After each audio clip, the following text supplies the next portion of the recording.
I'm Carl Arundel, and I'm here at the Foreign and Commonwealth Office in the aftermath, if you like, of the recent assault on the Gaza humanitarian flotilla.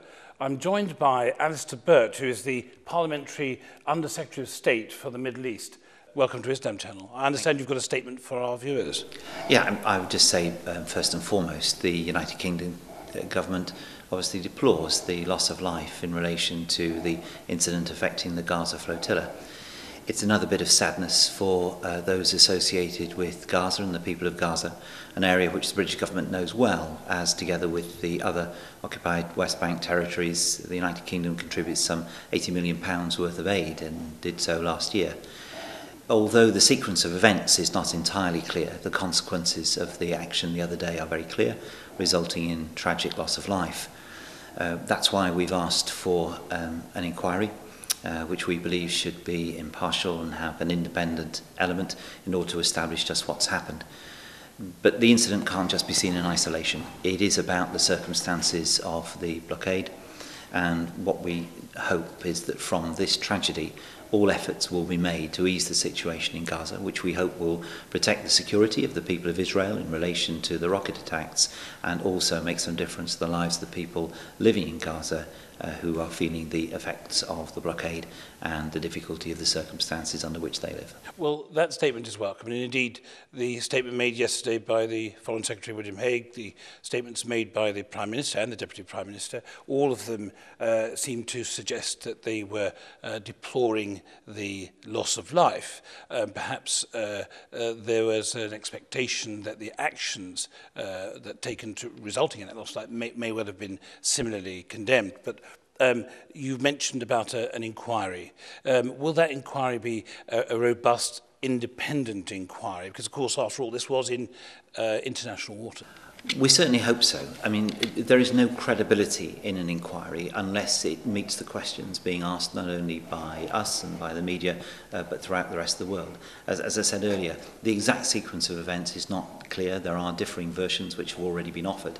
But of course, what actually transpired at the end of it is well known. There has to be a credible inquiry. So the Israeli authorities have been tasked with this. This was the decision of the United Nations, which we are going along with.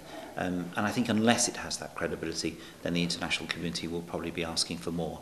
But we certainly hope that the Israeli authorities will produce this. And does that mean, if I may just quickly ask, that if this doesn't meet the rigours deemed to be credible by the entire community and the United Nations, that you will be pressing for a separate independent inquiry by another body? But I don't think we need to get into a series of preconditions. I think we all know what we're talking about. Any inquiry into what's happened has got to satisfy a range of opinion, but essentially for those who died, for those who were on the flotilla, they want an opportunity to speak and say what had happened. But equally, the Israeli authorities have got to have their chance in order to deal with the circumstances as they saw it. But any inquiry that's held has got to have some form of resonance amongst the public and the media. And I'm quite sure, I'm absolutely certain the Israeli authorities are very well aware of that. I know that your particular responsibility is going to be with the British UK citizens, of which I gather that most of them were not among the fatalities. Yes. But many of them are returning during the course of today and over the next few days, have been reporting that they were ill-treated, very savagely treated, and it seems quite out of accordance with normal international regulations. Are you planning to launch any sort of investigation separately into that? We're certainly going to speak to those who've come back. I mean, the reports that you mentioned are not in accordance with what we know at this stage. Our consular officials have seen almost everybody concerned. We're very quickly on the scene. We're on the scene in Ashdod, we're on the scene in Beersheba. What you say does not accord with the information which has come to us from them. But of course, if there is anything contrary to that from those who've returned, we will be interested to hear it.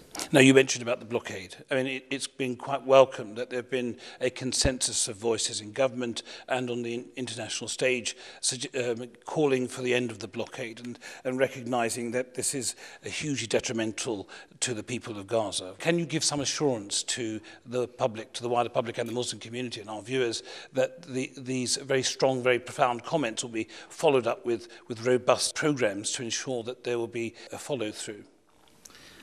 I don't think anyone can give any assurance as to what will actually happen next. Everyone knows the circumstances surrounding the blockade are complex, and they exist on both sides of the border in relation to Gaza.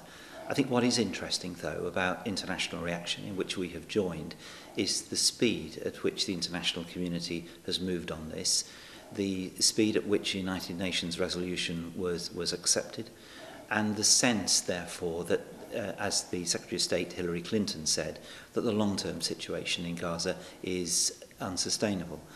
Now, it seems to me, with all that, there's a great deal of movement pointing in the same direction.